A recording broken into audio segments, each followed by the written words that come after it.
Целта на оваа игра е со мечот од цунгер да се сруши обоината топка која се нарекува живот и која е прикачена на раката на играчот со лепенка. Не постои горна или долна граница за возрастта лицата кои може да играат оваа игра.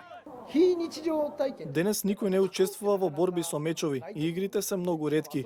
Тајната на популарноста на оваа игра е што секој пат нуди надреално искуство како тим. Играта има неколку фази. Првата фаза е тимска борба, потоа заштита на господарот самурај, каде што еден тим мора да го одбрани својот господар самурај од нападот на другиот тим. Играта завршува кога господарот самурај е убиен, односно неговата топка живот е одземена. Денес постојат многу дружелюбиви луѓе. Многу од присутните се обидоа да ме победат, но успеав да се спасам. Овие настани кодва и да го привлекува вниманието на медиумите, воглавно се пренесуваат усно или преку социјалните медиуми.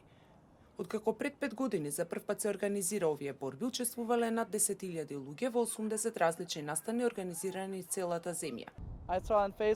На Фејсбук ја видов оваа игра и изгледаше како многу забавна. На крајот на третата фаза следи битката на самураите, борбата Ројал, по која самураите се борат едни против други. По саботата се организираше последната битка која заврши нерешено помеѓу две жени самураи од Јапонија.